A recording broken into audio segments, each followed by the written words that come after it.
Selamat pagi pemirsa, datang kembali di Indonesia Memilih bersama saya Bibi Krisnami dan rekan saya Bagaimana Bremana Tanaya? Tanaya. Kita masih memantau dan mengawal terus jalannya pesta demokrasi pemilu 2024 hari ini. Ya, pencoblosan masih terus dilakukan di sejumlah daerah. Tadi beberapa tokoh-tokoh juga sudah Sudah mulai mencoblos? mencoblos ya. Betul? Dan kita sambil menunggu juga nanti momen-momen yang lain akan mencoblos. Ya. Kita sudah kedatangan, kita kenalkan kembali narasumber kita pada pagi hari ini. Mhm. Sudah ada 3 narasumber kita yang sudah hadir di studio. Pertama ada Ibu Lely Aryani, pakar komunikasi politik dari UNAS. Selamat pagi Bu. Pagi Bu Selamat pagi Mas Leli. Bre, Mbak Baby. Alhamdulillah baik ya Bu Assalamualaikum ya. warahmatullahi wabarakatuh. Waalaikumsalam. Waalaikumsalam. Dan Kemudian selanjutnya ada Bapak Anton Ali Abbas, selaku pengamat militer. Selamat pagi Bapak. Pagi Mbak Baby. Kabar baik ya Pak ya, semangat hari ini ya. Semangat hari Semangat. ini. Walau awan kelabu di luar tapi kita tetap cerah ya Hujan hati sudah ya dari Pak. semalam. Udah dari semalam dari awet semalam. banget ya. Semoga ini hujan berkah ya tandanya ya Betul. Pak. Ya.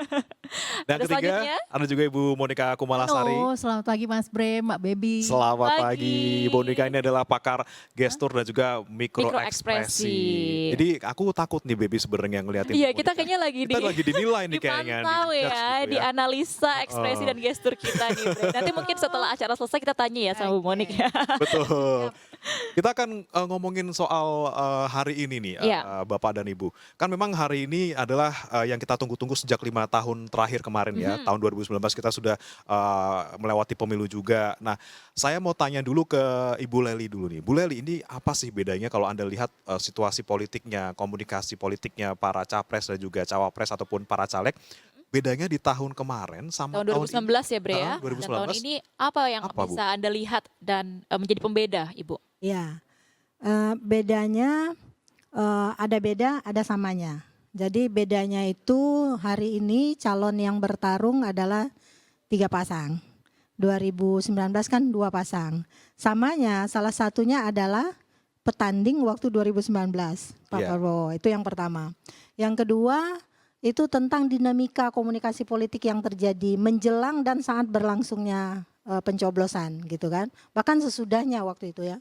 Nah, ketika kita membaca situasinya waktu itu kan ribet banget dengan situasi yang bernuansa politik identitas. Betul. Tapi sekarang bergeser ke arah politik dinasti. Jadi bising-bising komunikasi politik di media, media mainstream maupun media sosial itu berlangsung dalam tahap yang sama. Nah, yang sama juga adalah nanti kertas pemilihannya itu. Tadi kan disebut sama Bre ada untuk DKI ada 4. Jadi kalau supaya hafal tuh dinyanyiin tuh Mbak Bre. Gak boleh Bu. Hijau, biru, kuning, merah, abu-abu gitu kan. Hijau itu kan DPD Kayak balon ya, Bu, ya? kabupaten. Terus biru kota Iya. provinsi, kuning, DPD merah, abu-abu presiden. Jadi itu juga yang harus diketahui. Jadi nanti jangan ketika buka kertas suara orang malah bingung kan. Ini kok nggak ada ya namanya di sini. Padahal kan yang dipilih maksudnya DPD, DPR atau apa, DPRD dan sebagainya. Nah, dalam dinamika yang sama, keinginan untuk masuk ke bilik suara saya kira hari ini besar ya.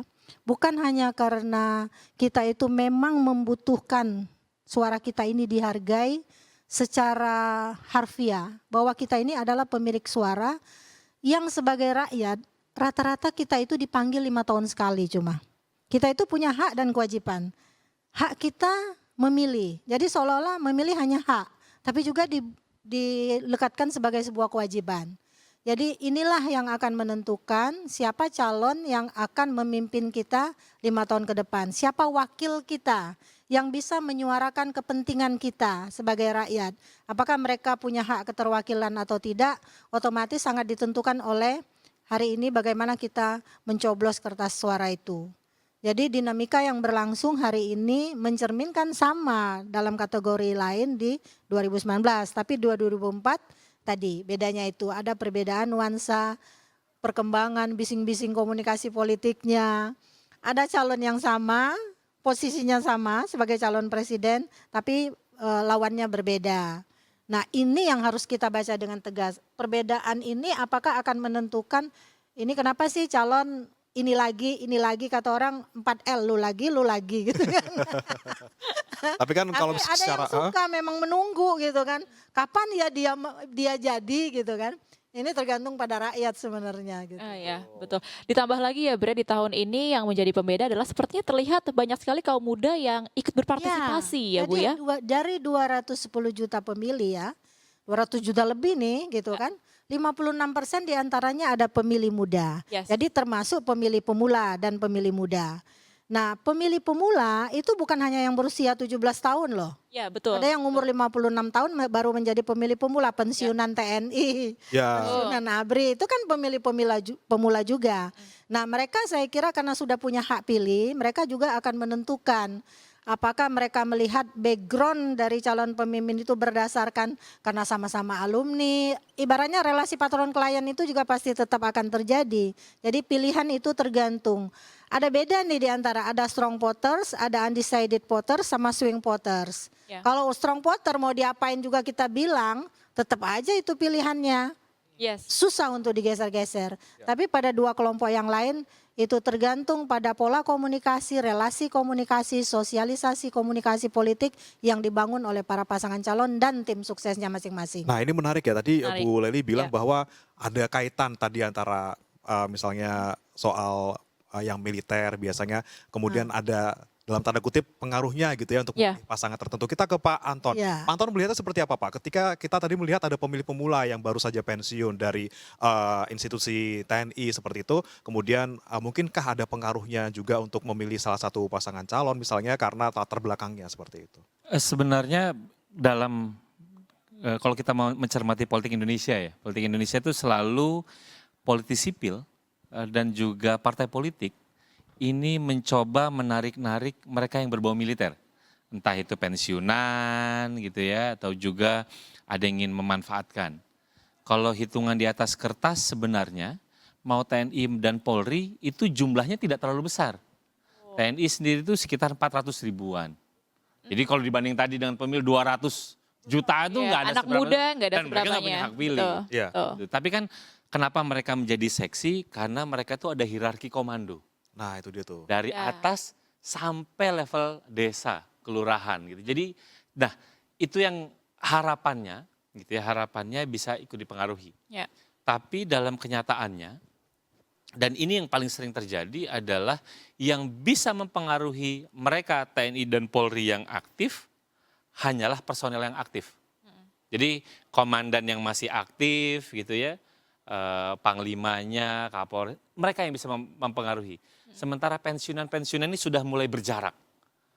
Gitu. Tapi lagi-lagi ini kan namanya juga kalau pemilu itu pasti coba-coba gitu ya. Siapa yang tahu ya nanti aja kita lihat nih dari nanti jam 3 ini kan kita lihat siapa yang akan menang gitu. Jadi memang jatuhnya kayak tebak-tebak bom manggis ini kira-kira dapat atau enggak. Tapi sejauh ini ada anggapan gitu, ada anggapan bahwa ada ikatan emosional. Tapi lagi-lagi gitu, karena kebetulan tadi juga pas saya di TPS juga kebetulan ada pemilih pemula tapi yang pensiunan. Oh. Gitu. Nah, Baik. saya ngelihat gitu, oh ikatan emosionalnya tidak terlalu kelihatan gitu. Saya milih karena itu ada spanduknya ada di mana-mana, saya mau milih tadi kok nggak ada gitu. Jadi as simple as that gitu. Jadi lucu juga. Kenapa milih itu? Ya, itu saya ngelihat spanduknya di mana-mana. Dia bilang, "Loh, kok nggak Ada dampaknya ya. Ada dampaknya ternyata. dampaknya ya. Dan itu nggak ada kaitannya dengan Ya. yang latar belakang dia gitu. Ini kan jadi menarik gitu. Jadi Ya. kalau kita ingin menguji apakah emang ikatan emosional mereka kuat atau tidak, kuat ketika mereka aktif. Oke. Once sudah aktif ya udah. Itu Ya, akan menarik. tergantung dari bagaimana dinamika di lingkungan. Mungkin Pak Anton, Bu Monik, Bu Leli kita Tahan tahan dulu sebentar ya. sebentar. Kita akan melihat kembali situasi terkini. Ketua Umum Partai Perindo Haritanu Sudibyo yang saat ini sedang memantau TPS ya, keliling Ya. TPS bersama dengan Bu Liliana Tanusudibyo. Ya, kebetulan Pak Haritanu ini memilih di daerah Rawa Barat ya, Kecamatan Kebayoran Baru, Jakarta Selatan. Dan tadi setelah mencoblos gitu ya, memberikan hak suaranya, saat ini Bapak Haritanu Sudibyo sedang berkeliling untuk memantau TPS. Tepatnya di TPS 14 di RW 004 di Rawa Barat. Tadi kebetulan kalau Pak HT nyoblosnya di TPS 002, baby. Oke. Jadi Baik, memang saat ini kalau masih- kita masih berkeliling TPS ya, bersama juga dengan Ketua Kartini Perindo, Bu Liliana Tanusudibyo. betul. Dan kalau kita lihat juga sebenarnya suasananya juga masih cukup kondusif ya, tidak Kondusif, ramai, tidak betul. terlalu sepi juga. Jadi memang situasinya cukup kondusif lah untuk kita memberikan Iya, hak mungkin suara. karena masih pagi ya Bre ya. Kita akan nanti Betul. lihat sampai dengan siang hari nanti bagaimana jalannya pemungutan suara di TPS-TPS di sekitaran Jakarta khususnya dan juga di berbagai daerah. Betul. Ya.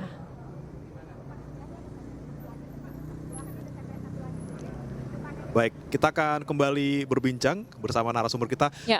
Tadi kan ngomongin soal sudah apa ya namanya istilahnya kecenderungan memilih untuk pasangan tertentu karena latar belakangnya. Ya, Tapi- dan ternyata ada juga yang tidak Tidak terpengaruh. align atau tidak linear dengan latar belakangnya karena sering dilihat aja. Tapi itu dalam marketing terjadi, Bre. Loh, ternyata nih berarti kalau soal Mm-mm. baliho spanduk yang masih dipasang sama calon nih kalau menurut Bu Leli komunikasinya masih efektif sampai sekarang. Masih efektif kan? Nah, itu kan makanya saya bilang, waktu kan kita berdebat nih soal spanduk-spanduk yang mengacaukan pemandangan ibu kota sampai ke daerah juga demikian.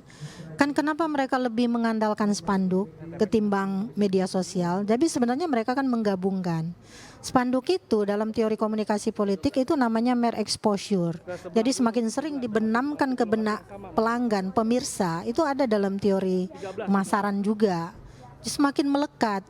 Kalau di media sosial mereka pasang iklan tentang dirinya, itu kan kalau nggak kenal mampir di home kita scroll aja ke atas atau ke bawah. Bodo Biasanya amat ya, langsung scroll, Udah scroll. lewat aja, gua nggak kenal, beda ini, bosen deh gitu kan misalnya. Tapi kalau spanduk mau tidak mau, suka atau tidak suka, ketika kita lewati kan terbaca nama dia. Gitu kan, nama dia terbaca meskipun di dalam kertas suara nggak ada wajahnya loh, tapi namanya melekat. Oh, ini Karena kemarin dia saya lihat nih, terbenam di perempatan gitu di ya, benaknya Bre. kan, Iya. sering-seringnya gitu. Meski kita bosan kita nggak bisa menghindar. Tapi kalau di media sosial kita menghindar dengan meng-scrollnya. Nah karena itulah tadi ini gambaran loh, gambaran meskipun satu ya. Iya. Tapi saya melihat banyak juga yang nih, kenal calon nggak dari daerah kamu, kenal Bu namanya ini, emang pernah ketemu nggak pernah ketemu katanya. Tapi kami lihat spanduknya di mana-mana gitu loh. Ini Jadi dia ini yang pelajaran juga nih bagi politisi, nanti kalau Bre sama Baby juga mau nyalon. Siap, 2029. Mana tahu nih ganti Kang Aiman nih semester 2029 misalnya. Bisa juga tuh banyakin spanduknya nih, tiap sudut jalan aja gitu. Waduh, jadi memang masih efektif sampai sekarang. Masih. Ya, karena memang pasti sudah di riset juga ya. Ya, mesti atas dianggap budaya dan tradisional juga- lah Iya, segala. masih Tapi banyak. memang yang lebih efektif itu persuasi politiknya lewat menyentuh langsung, Belusukan Ya, gitu ya, Bu door to ya. door dan sebagainya. gagasannya yang dijual. Kita bedain dengan soal serangan fajar, serangan Waduh. maghrib, serangan duha, serangan tahajud misalnya gitu. Nah, ini juga yang perlu diamankan ya Iya, serangan iya. ini. Baik, kita kembali melihat situasi terkini di TPS Kebayoran Baru Jakarta Selatan, tempat Haritanu Sudibyo, Ketua Umum Partai Perindo mencoblos tadi pagi. Ya, jadi belusukannya tidak hanya di satu tempat ya ternyata Baby ya. Jadi Pak Haritanu ini juga akan menuju ke tempat lokasi lainnya. Tentunya tidak hanya di Jakarta saja, tapi juga ada nanti rencananya beliau akan datang ke Kota Tangerang. Gitu. Nah, sekarang sedang perjalanan menuju ke sana sepertinya Baby ya. Baik. Ya, kita lanjutkan lagi dialog kita ya sambil Ya. menunggu Pak Haritanu tiba di sana ke Ibu Monik. Bu Monik ini kan masih terkait soal spanduk-spanduk tadi. Ya. Ya. Mungkin orang udah enek kali ya ngeliatin kanan kiri depan belakang itu ada banyak banget muka-muka caleg dan juga yang lain gitu ya. Ya. Nah, kita akan tahan dulu Tahan dulu Bu Monik ya. sebentar. Kita akan tahan dulu, kita akan lihat kembali, kita menuju ke TPS Solo. Semarang ya, kita ke Solo Solo. apa Semarang tadi? Coba kita Kita lihat lihat nih, kita terlebih lihat di layar dahulu dulu. gambarnya. Oke, kita ke TPS Solo pemirsa. Ya, Situasi TPS di terkini Solo di ini adalah sana. tempat dari pemilihannya Gibran Raka Buming Raka. Ya, cawapres nomor urut 2. Ya, kita akan langsung menuju ke sana. Ada rekan Giselia Nurrahma yang akan melaporkan langsung. Gimana kondisinya di sana, Gisel?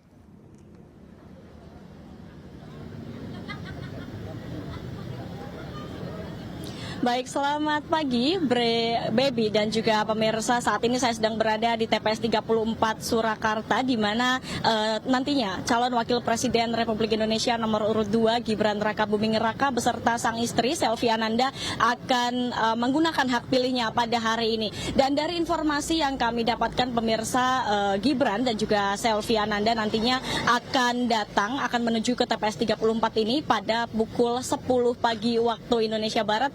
dari rumah pribadinya. Dan pemirsa bisa dilihat di belakang saya saat ini sudah banyak sekali warga yang memang sudah menggunakan hak pilihnya dan dengan sengaja menunggu kedatangan dari Gibran Rakabuming Raka dan belum pulang begitu. Dan pemirsa jika dilihat juga ini dari TPS yang ada di belakang saya ini, sepertinya TPS 34 Manahan ini menjadi salah satu TPS unik di Kota Solo karena mengusung konsep atau tema Valentine's Day, Hari Kasih Sayang 14 Februari yang bertepatan juga dengan hari ini. Pemirsa, informasi juga bahwa di TPS 34 ini ada 182 DPT yang mana Gibran menjadi nomor urut 49 dan juga Selvi Ananda dapat nomor urut 128. Dan pemirsa, marilah kita nantikan sama-sama Gibran Rakabuming Raka dan juga Selvi Ananda untuk hadir pada hari ini di TPS 34. Dan pemirsa, bagi Anda jangan lupa untuk mencoblos dan gunakan hak pilih Anda pada hari ini. Demikian, kembali ke Anda, Bre Baby. Iya. Baik, terima kasih Giselia Nur melaporkan langsung dari TPS Solo, masih menanti datangnya Gibran Rakabuming Raka untuk mencoblos di sana ya Bre ya. Betul sekali. Baik, kita akan lanjutkan diskusi kita dengan para narasumber kita, mungkin ke Bu Monik ya. Ini sepertinya gimana tadi kan aku lanjutin ya tadi. Iya. Banyak banget orang-orang yang nyalek terus spanduknya di mana-mana. Nah, kadang ada yang aneh-aneh tuh ekspresinya. Nah, ekspresinya ada juga yang ada pakai AI ya. ada yang nggak pakai baju. Dan kadang-kadang kata-katanya kalau juga cowok, sekarang ya. juga lebih anak muda ya. Betul. Nah, ini seperti apa Bu Moni kalau Anda melihat? Anda melihatnya apakah ini bagaimana? Apakah upaya efektif?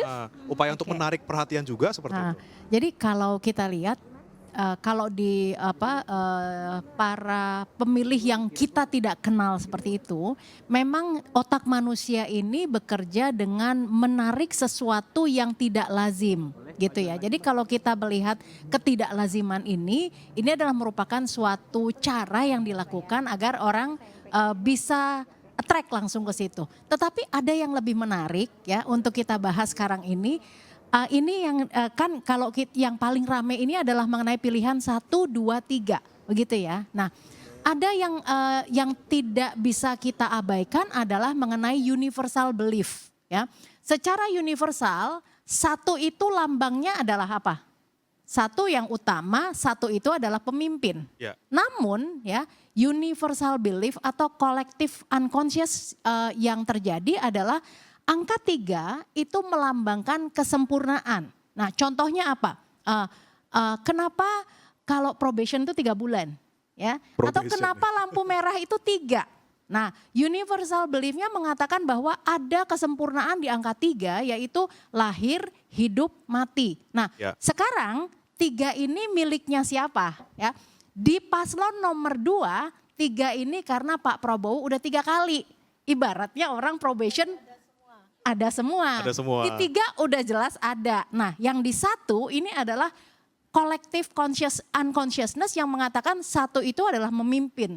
Jadi kalau kita lihat ini universal ini sekarang sedang berpihak kemana? Karena 3-3-nya ini memiliki peluang. Nah, kalau kita lihat lagi misalnya di 1 memang tidak 3, tetapi 1 itu punya pattern ya bahwa ketika pernah nge-break pattern pada saat Jakarta. Gitu ya. Nah, jadi ini yang ditunggu-tunggu sebetulnya ya.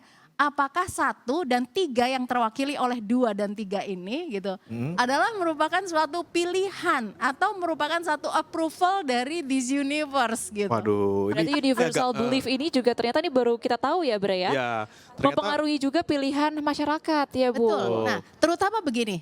Pilihan kalau misalnya kita belanja di satu toko tertentu ya. Kita bilang bahwa oke, kita coba sekali, 2 kali, 3 kali, ke-4 kalinya auto approve. Oke, jadi memang di antara 1, 2, 3 ini punya beberapa Arti punya beberapa arti dan maknanya. masing-masing, ada kelebihan kekurangan masing-masing dan suasana juga berbeda. Kita akan kembalikan nanti ke para narasumber bahasannya kita ya. Kita tahan dulu sebentar karena kita akan kembali usai jeda berikut. Tetaplah di Indonesia Memilih.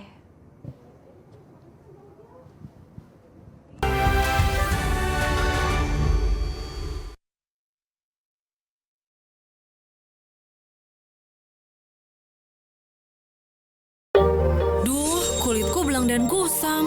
Tenang, ada Glow